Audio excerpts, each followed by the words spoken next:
এটা ছোট্ট করে একটা ক্লিপ আমি ফেসবুকে ছাড়ি, তো এরপর দেখি যে ওটা হঠাৎ করে খুব ভাইরাল হয়ে গেছে, তো আর কি আমি করতাম আর কি। তো এরপর হ্যাঁ আমি হুইসেলিং করতাম। তো এরপর দেখলাম যে হ্যাঁ একটু ডিফারেন্ট কিছু মানুষ পছন্দ করে।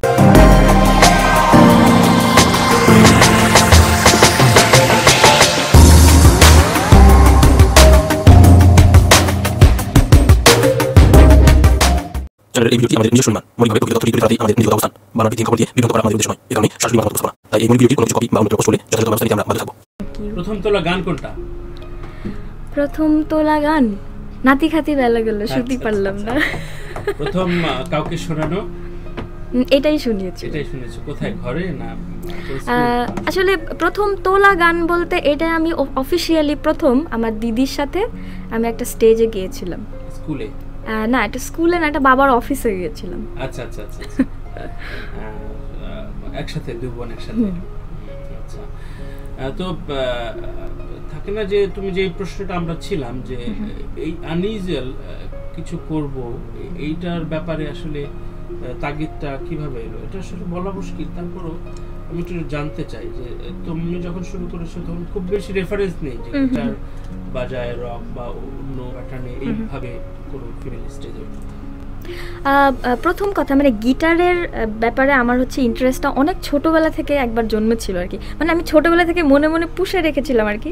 মানে ব্যাপারটা হচ্ছে আমাদের বাসার মানে সামনে একটা আপু থাকতেন, তো আপুর বাসায় একটা গিটার খুব সুন্দর করে সাজানো থাকতো।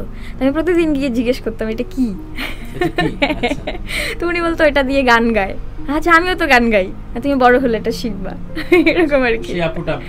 হ্যাঁ, সেই আপুটা মানে তখন আমি দেখতাম যে আমি যে সংগঠন করতাম বা বিভিন্ন মানে ওই ছোটোবেলা থেকে বিভিন্ন জায়গায় প্রোগ্রাম করা হতো ছোট পরিসরে, তো ওখানে অনেকেই হাওয়াইন গিটার বাজাতেন।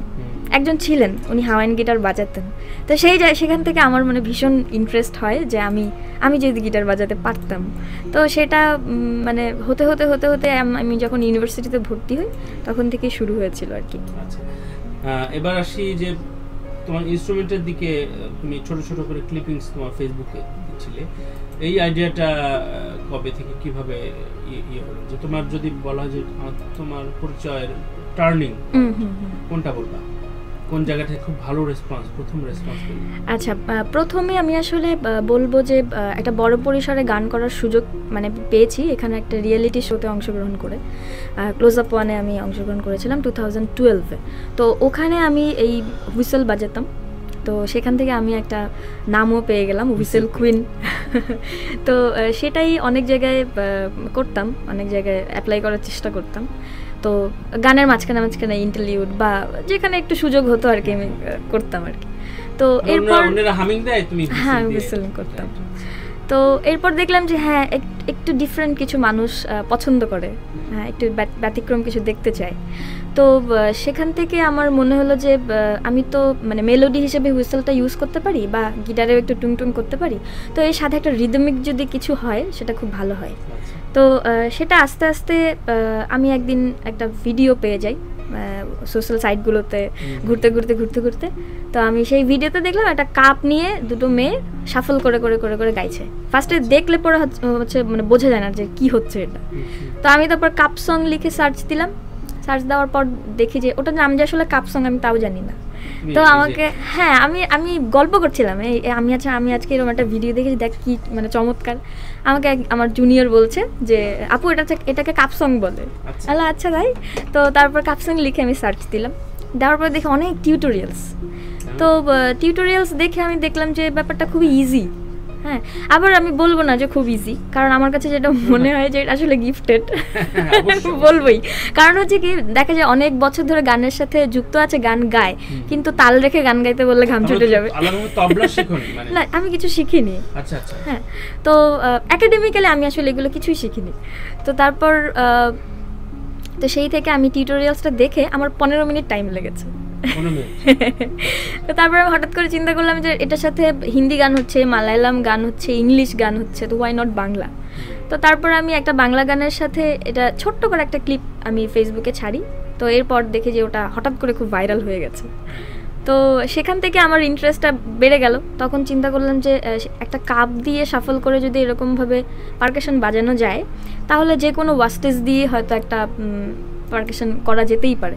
এবং আমি তখন সত্যি কথা মানে ইউটিউবে যখন দেখলাম তখন দেখলাম যে আমি কত পিছিয়ে আছি, এই কাজগুলো মানুষ অনেক আগেই করে ফেলেছে। তো অনেকে অনেকভাবে করেছে, আমি আমার মতন ইম্প্রোভাইজ করে করেছি। ততদিনে তুমি ক্লোজ আপে অলরেডি গাইছো বা ততদিনে আমি ক্লোজ আপ থেকে বেরিয়েও গেছি, প্রায় 3 বছর কেটেও গেছে।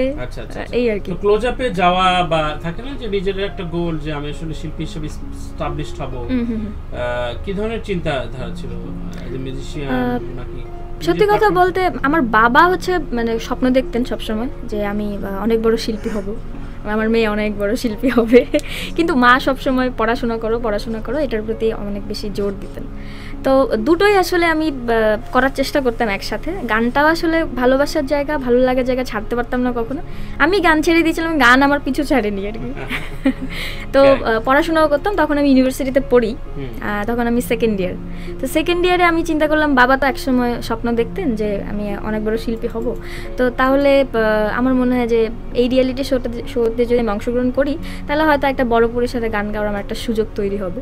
তো সেই জায়গা থেকেই আমার আসলে ক্লোজ আপে আসা।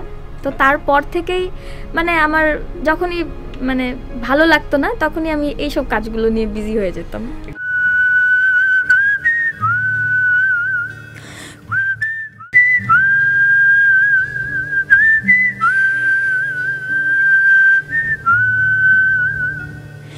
আমি শুনেছি সেদিন তুমি সাগরের ঢেউয়ে চেপে নীল জল দিগন্ত ছুঁয়ে এসেছ। আমি শুনেছি সেদিন তুমি নোনা বালি তীর ধরে বহুদূর হেঁটে এসেছ। আমি কখনো যাইনি জলে, কখনো ভাসিনি নীলে, কখনো রাখিনি চোখ ডানা মেলা গাংচিলে। আবার যেদিন তুমি সমুদ্র স্নানে যাবে আমাকেও সাথে নিও, নেবে তো আমায়, বলো নেবে তো আমায়।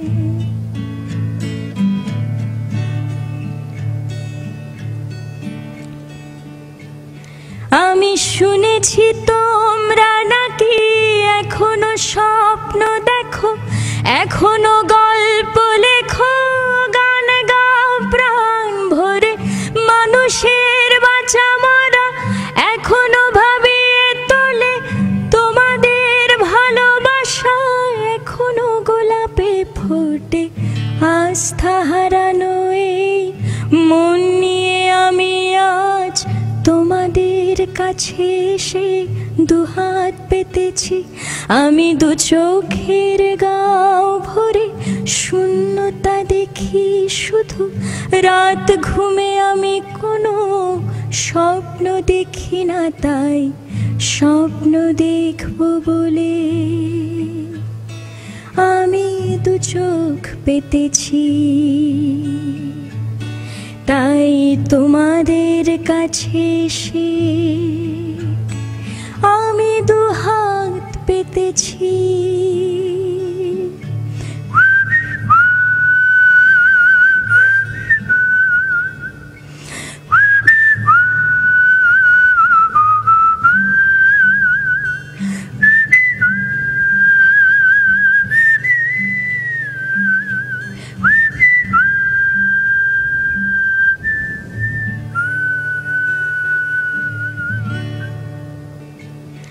আমি শুনেছি তোমরা নাকি এখনো স্বপ্ন দেখো, এখনো গল্প লেখো, গান গাও প্রাণ ভরে, মানুষের বাঁচা মরা এখনো ভাবিয়ে তোলে তোমাদের ভালোবাসা, এখনো গোলাপে ফোটে আস্থা হারানো এই মন নিয়ে আমি আজ তোমাদের কাছে এসে দুহাত পেতেছি।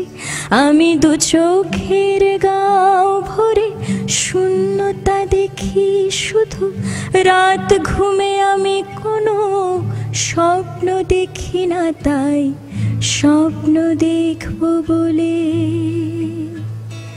আমি দু চোখ পেতেছি। তাই তোমাদের কাছে এসে আমি দু হাত পেতেছি।